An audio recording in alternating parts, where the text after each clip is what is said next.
الله يا ربي يا الله يا الله يا الله. جادوگر کے پاس جانا یہ اصل میں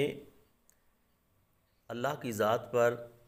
توکل کی بھی کمزوری ہے، ایمان کی بھی کمزوری ہے. اس لیے ہمارے ہاں جہلاء کی ایک کثیر تعداد اپنے مسائل کے حل کے لیے، اور اگر کسی پر کوئی جادو کے اثرات ہوں یا جنات کے اثرات ہوں یا کسی نفسیاتی بیماری کے اندر وہ مبتلا ہو، اور اس کو ایسے لوگوں کے پاس لے جایا جاتا ہے اس نیت کے ساتھ کہ یہ جادوگر ہمارے اس مسئلے کو حل کر دے گا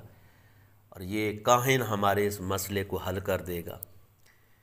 یا 2 نمبر پیروں کی طرف جو ہے وہ رخ کیا جاتا ہے جو ٹوٹلی طور پہ مٹیریلسٹک ہوتے ہیں. تو یہ پورے کا پورا جو رویہ ہے ہماری طرف سے، مسلمانوں کی طرف سے، اس کی وجہ صرف ایک ہی ہے کہ ہمارے پاس نہ تو قرآن کا علم ہے نہ حدیث کا علم ہے، اور نہ ہم اس علم کی طرف توجہ دینا چاہتے ہیں، جس کی بنیاد پر ہم لوگ تھوڑی سی پریشانی آئے اور کوئی ہمیں وہم میں ڈال دے کہ بھئی آپ پہ جادو ہو گیا ہے اور آپ جو ہے وہ جنات کے اثرات ہیں، تو ہم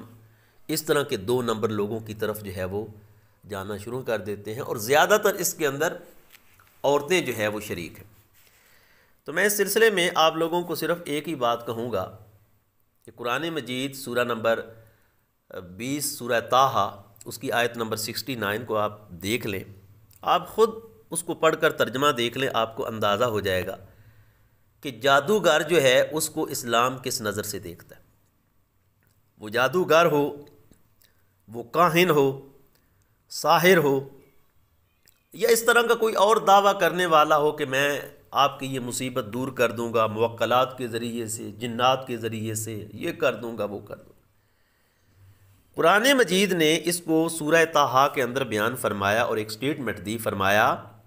وَلَا يُفْلِحُ السَّاحِرُ حَيْثُ أَتَى.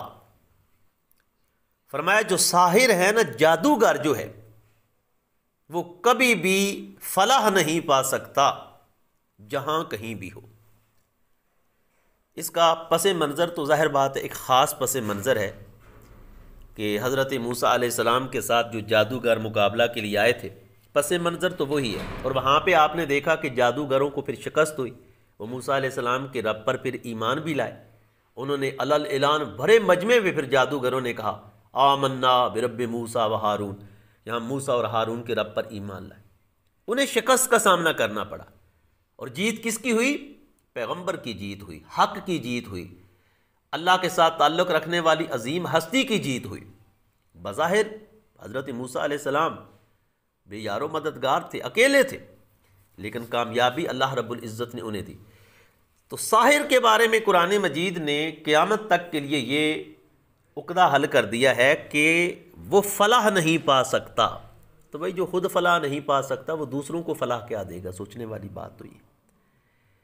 یعنی اس کے اندر وَلَا يُفْلِحُ السَّاحِرُ، الساحر کے اوپر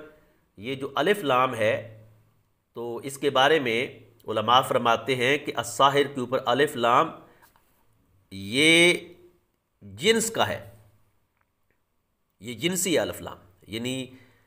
جتنے بھی جادوگر ہوں گے قیامت تک کے لیے، جو جادوگروں کی جنس ہے وہ کامیاب نہیں ہو سکتی. جتنے مرضی یا ان کے پاس جو ہے وہ جدید قسم کے فراڈ کے طریقے ہوں اور مختلف جو ہے وہ انواع استعمال کر لیں، اور جو بھی ان کا سکول آف تھاٹ ہے، کوئی بھی اسلوب ہے، انجام ان کا یہی ہوگا کہ وہ خود ناکام ہے، وہ خود فلاح سے دور ہیں، تو دوسروں کو کیا فلاح دے سکیں گے؟ تو اس لیے ہمیں یہ آیت بالکل واضح لفظوں میں سبق دیتی ہے اور ہمیں یہ درس دیتی ہے کہ آپ کو ساحر کے اوپر بھروسہ کرنے کی بجائے اللہ کی ذات پر توکل کرنا چاہیے. تو بندہ مومن ہے، تیرے اندر دین اور ایمان کا نور موجود ہے، اس کا تقاضا یہ ہے کہ تیرا توکل ساحر اور جادوگر کے اوپر نہیں ہونا چاہیے، تیرا توکل اپنے مولا کی ذات پر ہونا چاہیے. اور تیری پریشانی کو وہ دور نہیں کرے گا اگر مصائب اور پریشانیوں کے پہاڑ بھی تیرے اوپر ٹوٹ پڑیں تو تو توکل کے ساتھ باوضو ہو کر اس کی حضور اپنی پیشانی زمین پر ٹکا دے، وہ مالک تیری بڑی سے بڑی مصیبت کو سنے گا بھی اور اس کا کوئی نہ کوئی حل بھی نکال کے تو ملے۔ اس لیے ہمیں اس سلسلے میں بڑی احتیاط کی ضرورت ہے